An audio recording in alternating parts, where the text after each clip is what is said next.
Hoy estamos terminando esta serie que nosotros titulamos Descubre. Hemos descubierto muchísimas cosas a lo largo de todas estas semanas. Hemos descubierto, en fin, cómo trabaja nuestra fe. Hemos descubierto muchísimas cosas de los milagros de Jesús. Y hoy vamos básicamente a terminar la serie, pero además vamos a terminar el capítulo 6 de Juan. Ese capítulo 6 de Juan tiene 71 versículos que están cargados de demostraciones físicas, tanto naturales como sobrenaturales, que Jesús está utilizando para poder explicar todas estas cosas espirituales que son muchas veces difíciles de entender, de discernir. Y el filtro que está utilizando Jesús no es quizás algo que nos lleve a discriminar, no tiene nada que ver con nuestra edad, no tiene nada que ver con nuestra apariencia, con nuestra nacionalidad, no tiene que ver con nuestras finanzas, no tiene que ver con que haga o no haga milagros en nuestras vidas, tiene que ver principalmente con Él. Y tiene que ver con Él con un filtro bien importante, que es un filtro que es espiritual, es la palabra de Dios. Eso es lo que filtra. Es más, el principio lo podemos encontrar nosotros, si leemos allí en la pantalla, en Hebreos capítulo 4, versículo 12, que dice así: pues la palabra de Dios es viva y poderosa, es más cortante que cualquier espada de dos filos. Escuchen bien, penetra entre el alma y el espíritu. Imagínense que es tan poderosa la palabra de Dios que Dios nos dice que hay una línea, como una raya entre el alma y el espíritu. Y esta palabra de Dios puede cortar allí. Pero además nos dice que no solamente que penetra entre el alma y el espíritu, también lo hace entre la articulación y la médula del hueso. Es decir, es tan poderosa en el área espiritual y es tan poderosa en el área física, y ese es el filtro de Dios. Y observen lo que concluye el libro de Hebreos en el capítulo 4, que dice: deja al descubierto nuestros pensamientos y deseos más íntimos. Eso es poderosísimo, porque es precisamente lo que Jesús hizo en el capítulo de Juan, capítulo 6. Sus palabras, lo que Él estaba comunicando a ellos, a sus discípulos, a sus apóstoles, estaba dejando al descubierto lo que ellos pensaban, sus más íntimos deseos.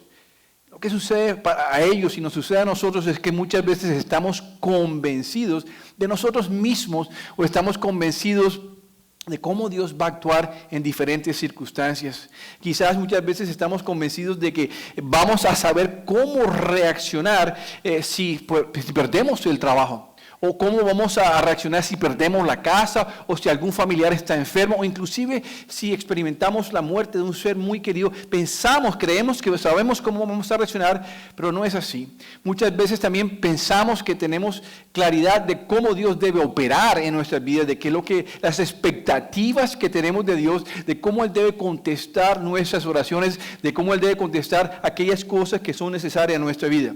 Pero lo más interesante es que en este proceso, en este libro, al finalizar este capítulo 6, vamos nosotros a descubrir el objetivo principal de Jesús al comunicar todo esto. Vamos a ver qué es lo que tiene Jesús en mente cuando comunica y hace diferentes transacciones espirituales o físicas con nosotros.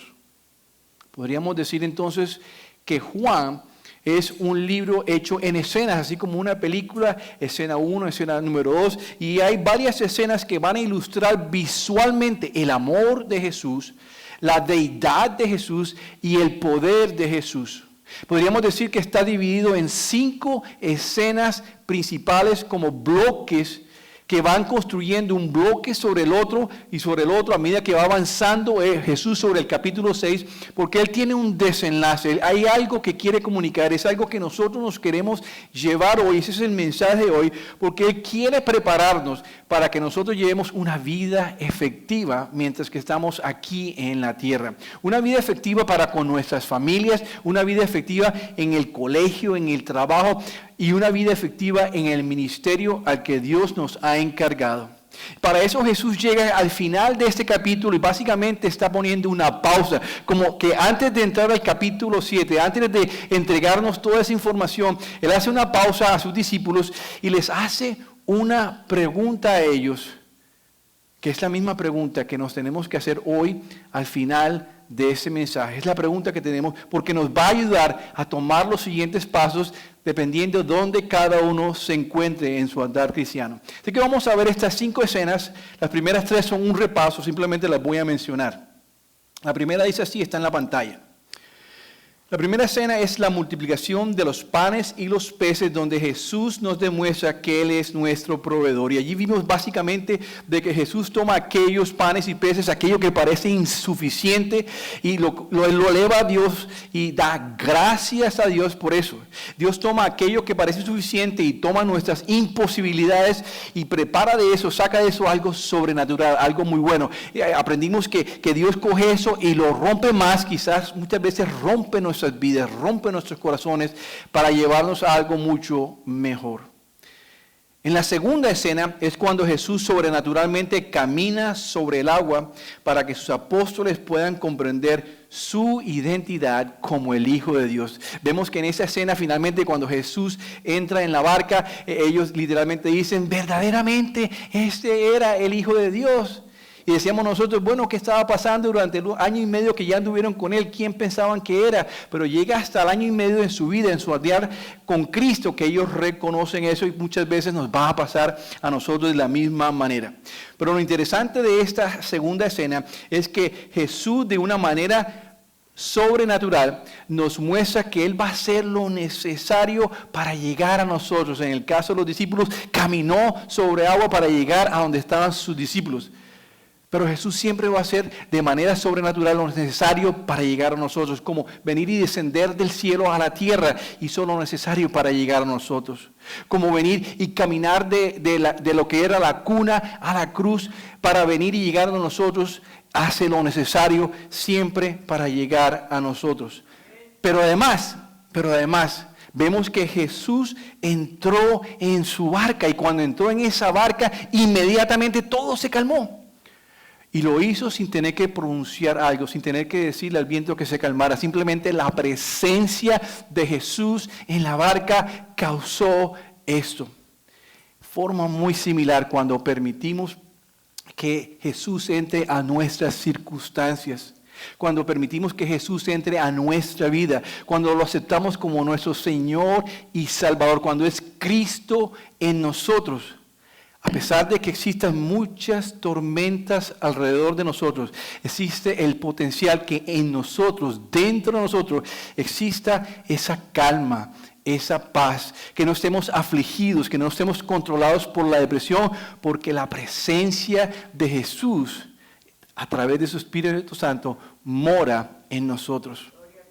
Pero además en esa escena vimos cuando Él entró en la barca, dice la palabra que de inmediato llegaron a su destino, lo cual nos dice Dios que nuestro destino final está asegurado con Dios. Pero no solamente el final, sino lo que hagamos a diario, los planes y la esperanza que Dios nos da para diario con nuestras finanzas, con nuestros hijos, para los que estemos viajando a un lugar, devolviéndonos a un lugar. Siempre Dios dice, yo tengo tu destino en mis manos. Amén. Eso nos lleva a la tercera escena. La tercera escena es cuando Jesús dice, yo soy el pan de vida. Jesús es el verdadero maná espiritual que descendió del cielo y que da vida eterna. Jesús empieza a declarar todas estas cosas físicas, haciendo una transición de lo físico a lo espiritual. Es donde dice, hay que comer, así como hay que comer el pan físico para satisfacer y no morirnos de hambre. Es necesario comer el pan de vida para tener vida eterna. Y durante estos capítulos que vimos que Él nos enseña que comer el pan de vida es equivalente a creer en Él. Así que en resumen, estas 3 escenas, Jesús nos está diciendo, yo soy tu proveedor, yo soy la fuente de vida espiritual, yo soy tu calma en medio de tus tormentas, yo soy todo para ti. Pero Jesús encuentra que Él tiene que poner una pausa aquí y aclarar algo, porque lo que está viendo es que se está formando un dilema. Hay una bandera roja que Jesús saca porque hay algo que la gente, la audiencia está pensando. Y Jesús les dice a sus discípulos y les dice a ellos y nos dice a nosotros y a todos nosotros, hay algo que no han entendido, hay algo que no han comprendido. Yo no quiero que vayan a pensar que el objetivo de todo esto, que el objetivo de lo que he dicho, que el objetivo de lo que he estado haciendo, el centro de atención eres tú. El centro de atención eres tú, cuando en realidad es absolutamente Dios. Así que él, viendo esta situación, empieza a avanzar y nos lleva a la cuarta escena, que dice así. La cuarta escena es cuando Jesús nos muestra que Él no vino para ser simplemente útil a nuestras vidas, sino para ser nuestro más precioso tesoro. Él no vino para ser simplemente una herramienta útil en nuestras manos como un martillo. Él vino para ser lo más precioso que nos pueda haber pasado. Jesús no vino simplemente para satisfacer todos nuestros deseos físicos, no vino solamente para satisfacer todas nuestras necesidades, todos nuestros caprichos, no vino simplemente para sanar y sanar indiscriminadamente, no simplemente vino para sacarnos de toda aflicción, de todo problema, de toda tribulación, no vino solamente para darnos cosas materiales y riquezas y prosperidad. La realidad es que no somos la razón principal de todos estos privilegios y bendiciones, porque sí son cosas buenas que Dios nos da, pero no somos la razón principal de todos estos privilegios y bendiciones. Dios es la razón principal de todo esto, y Jesús en esta cuarta escena va a aclarar esta situación con sus discípulos y quizás va a aclarar esta situación con nosotros. Y les dice lo siguiente en Juan 6:26. De cierto os digo, que me buscáis no porque habéis visto las señales, sino porque comisteis el pan y os saciasteis. Hay algo que él nota, él da las señales para que, a pesar de que las están viendo físicamente, no las están entendiendo espiritualmente. Eso es lo que él está diciendo. No la han visto con sus ojos espirituales. En el lenguaje original, la palabra señal tiene el sentido de algo que apunta hacia otra cosa. Las señales señalan al poder de Dios. Las señales señalan al poder de Dios. Las señales son milagros, son actividades sobrenaturales que tienen un objetivo: despertar. ¿Despertar qué? Despertar el asombro. ¡Ah! ¡Wow! Eso fue lo que Dios hizo. No lo puedo creer. Tienen como objetivo despertar la sorpresa. Los resultados médicos son una sorpresa. Pensábamos que no había esperanza, pero Dios nos sorprendió. Es despertar la maravilla, es despertar el temor reverente de aquella persona que quizás está manejando bajo la influencia del alcohol y se estrella y nunca ha querido dejar el alcohol, pero ese día Dios lo salva y finalmente dice: verdaderamente eres Dios. Despierta el temor reverente. Pero todas estas señales Dios las hace con un propósito, que es dar testimonio de sí mismo, hablar de sí mismo a la humanidad. Podríamos entonces resumir que hay unos 5 motivos, unas 5 razones para todas las señales, y es bien importante entenderlas. Y la quinta de esas razones es la más importante, que es la que yo deseo que se lleven hoy. La primera es, el primer motivo es ayudar a las personas en necesidad. Esto despliega la compasión y la misericordia y la gracia de Dios. Es cuando Jesús decidió sanar a aquel paralítico, o sanar a aquella persona que estaba enferma, o decir a aquel cojo que se levantase, o a aquella persona que estaba sordomudo que pudiese oír. Estas cosas que hace Dios porque sabe que tenemos necesidades. Pero hay un segundo motivo de lo que Dios hace las señales, y es para autenticar el mensaje y el mensajero. Estando Jesús allí, en una noche viene un rabí que se llamaba Nicodemo, y en Juan 3:2 Nicodemo le dice esto a Jesús. Rabí, le dijo: todos sabemos que Dios te ha enviado para enseñarnos. Escuchen bien, las señales milagrosas que hace son la ¿qué? Son la prueba, son la evidencia de que Dios está contigo. Las señales identifican el mensaje y el mensajero también. Pero hay un tercer motivo para las señales, y es para romper todas las barreras sociales, y las tradiciones erróneas, culturales de las personas. Por ejemplo, Jesús limpió a leprosos que socialmente habían sido rechazados y puestos a esconderse en lugares. Sanó a leprosos para atraerlos. Sanó también y le sacó un demonio a la hija de una mujer gentil, para romper la barrera social de que estábamos alcanzando a los gentiles, digo a los judíos con eso. Pero Jesús también corrigió errores sociales, tradiciones sociales, al hacer milagros y señales durante el día sabático, el descanso sabático, como ustedes lo pueden conocer.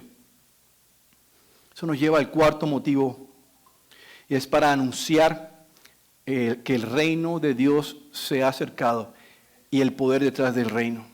En una ocasión Jesús sacó unos demonios de una persona, inmediatamente fue acusado que lo hacía, que sanaba, que hacía esto sobrenaturalmente por el poder que le daba el demonio mayor, Satanás.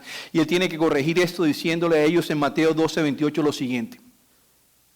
Sin embargo, si yo expulso a los demonios por el Espíritu de Dios, por el poder de Dios, entonces el reino de Dios ha llegado y está entre ustedes. Pero aquí les voy a dar el quinto motivo. El quinto motivo es como una sombrilla que cobija a todos los demás, que cubre a todos los demás, es el más importante. Y el quinto motivo y principal motivo para que Jesús haga todas esas señales y milagros y todas esas maravillas y señales y prodigios es para la gloria de Dios. Para darle la gloria a Dios, amén. Y fíjense bien, Jesús está a punto de demostrar que Él tiene la autoridad para perdonar los pecados. Y como ellos no pueden ver esta verdad espiritual en alguien, porque no es que salga el pecado tenga una forma física que se pueda ver, entonces Él va a hacer algo físico para resaltar una verdad espiritual. Y es lo que Él dice que Él hace en Mateo 9, del 6 al 8, que dice así. Pues para que sepáis que el Hijo del Hombre tiene potestad, tiene autoridad, tiene poder en la tierra para perdonar pecados, dice entonces al paralítico, levántate, toma tu cama y vete a tu casa. Entonces él se levantó y se fue a su casa y la gente, oigan bien, al verlo, se maravilló, despertó maravilla en ellos y ¿qué? Glorificó a Dios que había dado tal potestad a los hombres. Mis amigos y mis hermanos, el dar gloria a Dios es el estándar, es la norma celestial. Es lo que hacen los ángeles cuando ven señales. Fue la reacción apropiada de una multitud de ángeles cuando vieron la señal de Jesús en el pesebre cubierto en pañales. ¿Y qué dice la Biblia que hicieron ellos? Alabaron a Dios y gritaron y alabaron y dijeron, gloria a Dios en las alturas, en el cielo más alto. Así que las señales tienen como propósito darle gloria a Dios. Por eso en esta cuarta escena que estamos viendo en Juan capítulo 6, que estamos cerrando hoy, Jesús le está diciendo a esta multitud, no han visto las señales, no han entendido las señales, me han visto como una herramienta útil, pero no como el tesoro más preciado que ustedes pueden tener. En pocas palabras, no han visto ni entendido mi gloria, mi motivo principal a través de las señales. Amén.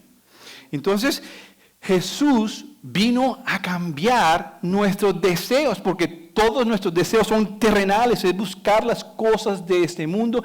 Jesús vino a cambiar nuestros deseos. Eso es lo que es el nuevo nacimiento, la nueva criatura que somos, para que nuestros deseos busquen y anhelen a Dios y las cosas de Dios. Él no vino principalmente para satisfacer todo lo que le pidamos, sean cosas buenas como una sanidad, como algo que haga un milagro en nuestras vidas, en nuestro matrimonio, todas cosas muy buenas, pero no vino principalmente para satisfacer eso, vino para que nosotros fuésemos personas que entendemos que el mayor tesoro, lo mejor que podemos tener es a Jesús como nuestro tesoro.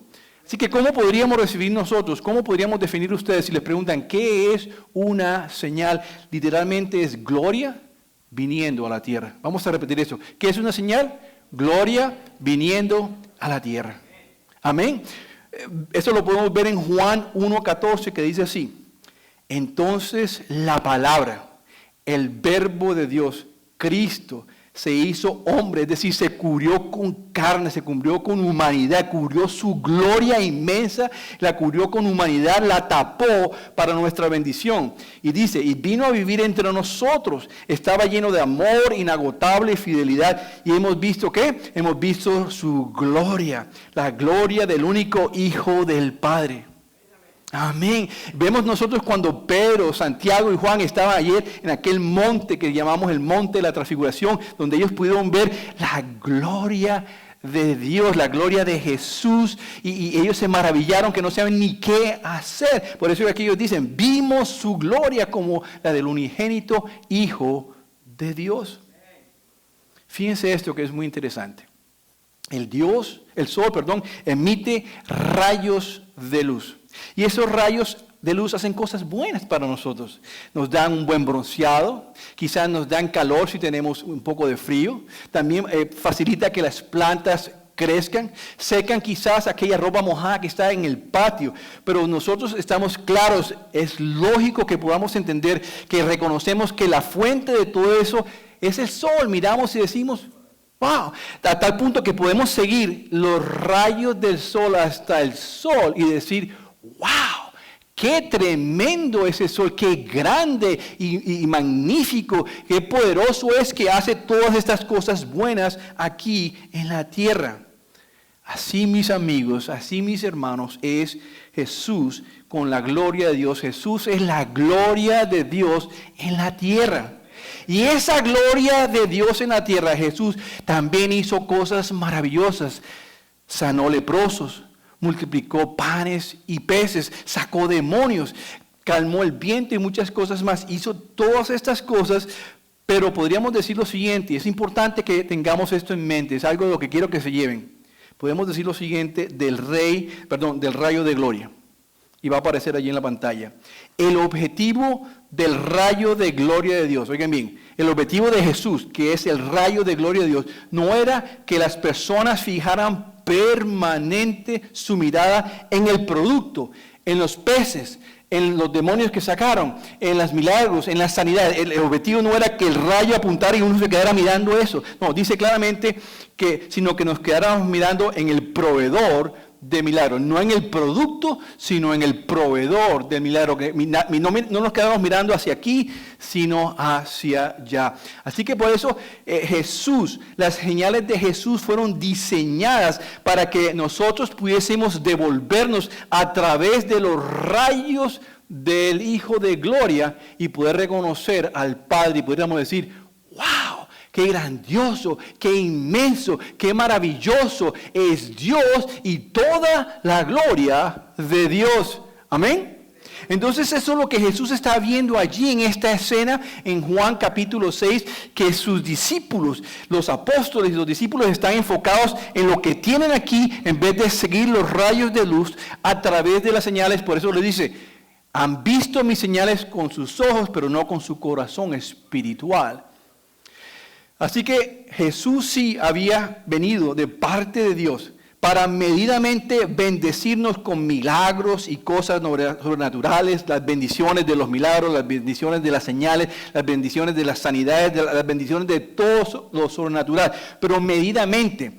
Pero se nos olvida que primeramente y principalmente y sin medida alguna, Jesús sí había venido para perdonar nuestros pecados para siempre, había venido para justificarnos ante Dios y había venido para darnos vida eterna a través de su Hijo Jesús.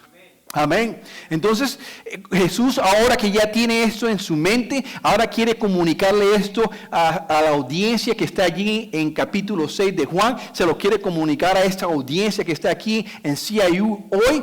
Y se lo dice de la siguiente manera. Yo soy el Hijo de Dios. Mi papá es Dios. No sigan buscando las cosas que perecen. Es más, yo soy el verdadero pan que vino del cielo. Tienen que comer mi carne y beber mi sangre. Es más, no hay ningún otro camino a Dios sino es a través mío. Y yo soy el único que les puedo dar vida eterna, el único que los puedo resucitar. Jesús les aclara esto. ¿Y saben qué pasó? A ellos no les gustó. A ellos no les gustó. Les aclaró esto y no les gustó. Es más, esto fue lo que le dijeron a Jesús en Juan 6:60. Al oír estas palabras, muchos de sus discípulos dijeron, dura es esta palabra, ¿quién la puede oír? Sabiendo Jesús en sí mismo que sus discípulos murmuraban de esto, les dijo, ¿esto os ofende? ¿Esto los está ofendiendo? Y miren lo interesante de las palabras que Jesús escoge para eso. La palabra dura en el lenguaje original, en el griego, significa que es una palabra áspera, una palabra rígida, que es una palabra que no se mueve, es una palabra que es inflexible, es una palabra que es seca. ¿Han tratado ustedes de comer algún alimento que es seco y ustedes quieren un vasito con agua para poder tragar? Este es el tipo de palabra que Jesús le está dando a ellos. Es una palabra desagradable, es una palabra que es intolerable. Y lo más importante no es que es necesariamente dura de entender, sino dura de aceptar. Wow. Era una palabra dura para aceptar para ellos y de pronto para muchos que están aquí. Pero Jesús ahora después de eso les hace otra pregunta y les dice, ¿al caso esto los ofende? Y es otra palabra que en el griego tiene un significado tremendo que nos ayuda a entender la razón por qué ellos les pasó lo que pasó, por qué se ofendieron. En el lenguaje original la palabra ofender significa tropiezo, y nos da la razón por la cual ellos se ofendieron. La implicación es que Jesús puso un tropiezo en su camino, puso un impedimento en su camino a tal punto que ellos desaprueban lo que Él dijo y no lo pueden reconocer como aquel personaje que vino a salvarlos. Fíjense bien que cuando usted se tropieza con una piedra en el camino físicamente, pues a usted le duele, se tropieza y hace ay, exclama. ¿Cómo sucede cuando uno se golpea con una piedra que es espiritual? Bueno, en el punto de vista espiritual, usted siente un dolor en su corazón porque no puede aguantar lo que le acaban de decir. Es un tropiezo espiritual intangible que causa que juzguen a Jesús, pero que espiritualmente y emocionalmente se sientan disgustados, molestos, indignados, ofendidos con Jesús. La pregunta es, ¿qué es ese algo? ¿Qué es ese tropiezo que los incomodó tanto? Pablo nos da una idea más adelante, en 1 Corintios 1, del 21 al 23. Dice, pues ya que en la sabiduría de Dios, el mundo no conoció a Dios mediante la sabiduría, agradó a Dios salvar a los creyentes por la locura de la predicación. Porque los judíos piden ¿qué? Señales, ellos quieren cosas físicas, ellos quieren evidencia física. Y los griegos buscan sabiduría, es decir, quieren ir a Google, quieren ir a Siri. ¿Sí me entiende? Hay dos polos opuestos, pero lo que pasa, sea lo que sea, dice lo siguiente, pero para nosotros predicamos a Cristo crucificado. Para los judíos ciertamente un tropezadero. ¿Por qué es piedra de tropiezo el Cristo crucificado?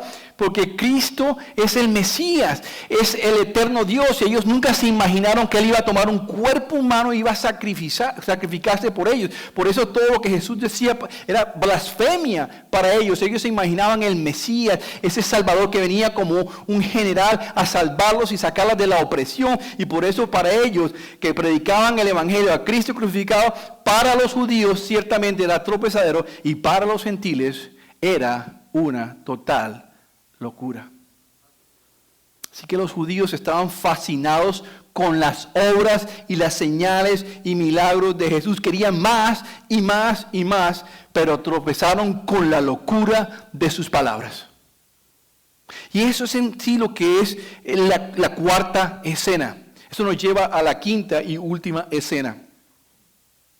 La quinta escena es cuando Jesús los llama a tomar una decisión. Les decíamos al principio que ellos llegaron a tomar una decisión. Es la misma decisión que Jesús nos invita a tomar hoy.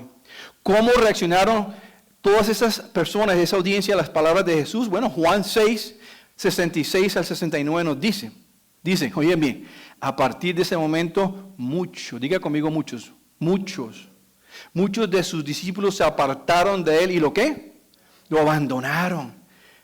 Entonces Jesús, mirando a los 12, les preguntó, ¿ustedes también van a marcharse? Y Simón Pedro, que siempre recolectaba la información del resto de los 11, le dice, Pedro le contestó, Señor, ¿a quién iríamos? Fíjense que le dice ¿a quién? Él está claro que es un personaje, no un producto. Porque al lado de Pedro está la canasta que él recolectó del último milagro con Jesús, ¿recuerdan? Toda la historia va junto. Él todavía tiene su canasta, él sabe que Jesús es proveedor, que Jesús puede proveer todas estas cosas. No está teniendo problemas con las obras de Jesús, está teniendo problemas con las palabras de Jesús, que es diferente. Y posiblemente estamos aquí muchas veces sin problemas con todas las señales y milagros que Jesús ha hecho en nuestra vida, pero tenemos un problema con las palabras de Jesús en nuestra vida. Señor, ¿a quién iremos? Tú tienes las palabras que dan vida eterna. Nosotros creemos y sabemos que tú eres el Santo de Dios. Qué tremendo, ¿verdad? Juan 6 es un capítulo que nos lleva, que nos ilustra la necesidad de una etapa de reevaluación y consagración. Por eso ese mensaje yo lo había titulado, Descubre cómo puedes consagrar tu vida a Dios. Descubre, hoy lo estás descubriendo. Es una etapa donde Jesús nos hace ver que Él sí vino a salvarnos, pero no solamente a salvarnos, sino a equiparnos, a prepararnos para la obra del ministerio que nos ha encargado absolutamente a todos. Es una etapa de reevaluación y consagración donde ciertos eventos, ciertas crisis matrimoniales, ciertas crisis con tus hijos, ciertas pruebas que estás pasando por tu vida, van a revelar dónde tienes realmente puesto tu corazón. O las tienes puestos en las cosas celestiales o las tienes puesto en las cosas terrenales. Si es en las celestiales, Dios te dice, buscad primero el reino de Dios y su justicia, que yo te daré tus necesidades. Y es una etapa de consagración, pero también es un tiempo, es una etapa donde Dios quiere ver tu verdadera motivación. ¿A quién estás siguiendo? ¿Estás siguiendo las señales y los milagros y las bendiciones? Y yo quiero esto y le pido, ¿o estás siguiendo a la palabra de Dios? Es una etapa donde Dios te permite ver a ti dónde está tu seriedad, dónde está tu sinceridad, dónde está tu dedicación, dónde está tu compromiso. Mucha gente dice, me comprometo porque puedo. Pero es al revés, puedo porque me comprometo. Porque el día que usted dice, me comprometo porque puedo, y el día que no puede, entonces usted deja de comprometerse. Por eso yo primero puedo y por lo tanto decido que puedo y me comprometo siempre. Hay una gran diferencia y eso es lo que está haciendo Jesús a través de este tiempo de consagración. Es un tiempo donde Jesús confronta al discípulo, a usted y a mí, a que veamos nuestra propia realidad, pero lo hace en amor, no lo hace regañándonos, no lo hace denigrando nuestro esfuerzo, no lo hace comparando los unos con los otros. Es algo a nivel personal entre Él y yo, y entre yo y yo. Es un tiempo donde Jesús nos dice, quiero todo de ti. Y el resultado es una separación natural, una consagración natural, una reevaluación de tu vida, no por esfuerzo humano, sino como decía Hebreos 4:12, la palabra de Dios corta tu corazón en dos y tienes que escoger qué lado vas a seguir. Amén. ¿Qué nos llevamos hoy? Quizás ustedes están aquí en su andar cristiano y quizás para muchos que están aquí con nosotros o muchos que nos ven a través del internet están simplemente siguiendo a Jesús de cerca, lo están siguiendo, todavía no han tomado ese paso de aceptar a Jesús como su Salvador. Hoy los animo a que hagan eso. Otros quizás no han tomado ese primer acto de obediencia, de bautizarse, pues los animo a hacer eso también. Quizás han estado pensando, bueno, es tiempo de que yo sirva en la obra del ministerio y no saben dónde ni cómo, pues aquí lo invitamos, aquí tenemos oportunidades de servicio para ustedes. Otros quizás están pensando, es tiempo quizás de que yo aprenda con otras personas y tenemos los grupos pequeños para que todos juntos podamos ir creciendo. Y hablando de los grupos pequeños, yo quiero ofrecer un grupo pequeño en el cual uno puede profundizar en los aspectos básicos de la Biblia. Son 16 lecciones que te llevan a pasar de ser una persona que está caminando con Jesús a dar fruto. Porque Dios dice que es muchas veces glorificado, damos mucha gloria cuando damos mucho fruto. Este discipulado lo prepara a usted para que usted dé mucho fruto. Podemos contar cuántas iglesias hay, podemos contar cuántas personas aceptaron a Cristo, pero no podemos saber cuántas personas están glorificando a Jesús. No podemos saber cuál de esas personas está haciéndose, conformándose a la imagen de Cristo. El eje central de lo que podemos contar y de lo que no podemos contar es el discipulado. El discipulado une esos dos extremos y usted va haciendo eso. ¿Por qué yo ofrezco esto? Porque hace 25 años alguien decidió invertir tiempo en mí de la mano y me llevó a hacer este discipulado. 16 simples lecciones. Yo soy hoy el producto de eso. Y yo he visto, es más, antes de salir de la iglesia anterior, dejé 2 grupos allá. Existen más de 3 o 4 grupos con 3 o 4 promociones y todas esas personas están en posiciones de liderazgo, haciendo lo que Jesús esperaba que sus discípulos estuviesen haciendo. Amén. Así que si usted está interesado en recibir información porque usted va a decidir que puede, entonces se compromete. No que se compromete porque puede. Y si usted quiere comprometerse, entonces mi esposa que está ahí atrás tiene una lista donde usted, si quiere recibir información de qué son estas 16 lecciones, pues inscríbase en la lista, ponga su nombre, su teléfono, su correo electrónico y yo a través del correo electrónico les voy a llegar información para que se empapen, para que sepan aquello a lo cual ustedes se comprometerían para avanzar el reino de Dios. Amén. Vamos a inclinar nuestros rostros y vamos a cerrar nuestros ojos. Padre Santo, damos muchísimas gracias porque eres un Dios de amor, eres un Dios de misericordia, eres un Dios de gentileza, eres un Dios que nos provee las herramientas no solamente para salvarnos, sino para equiparnos, para que seamos útiles a la hora del ministerio. Damos gracias porque aquí en esta iglesia estamos llenos de personas con un corazón que quieren servir, que quieren amar tu comunidad, que quieren dar de sus finanzas. Señor, tenemos un grupo de personas amorosas y dispuestas a trabajar. Señor, ponles en el corazón a cada uno según la voluntad que tú quieras hacer en la vida de ellos, a que tomen este paso, ya sea un paso de aprender a seguirte permanentemente, Señor, como Salvador, ya sea un paso donde ellos quieran tomar ese paso de obediencia, de bautizarse, ya sea el paso de servir y ministrar sus dones, sus habilidades y talentos para el servicio de su comunidad, de su iglesia, o ya sea el paso de congregarse en un grupo pequeño, para que tú puedas recibir mucha gloria cuando ellos empiecen a dar mucho fruto. Yo pido eso sobre cada una de las personas que están aquí o que nos ven a través del internet, porque estoy convencido que eso a ti, Señor, refleja tu gloria aquí en la tierra, para que otras personas más conozcan de tu Hijo, el Hijo que nos salvó.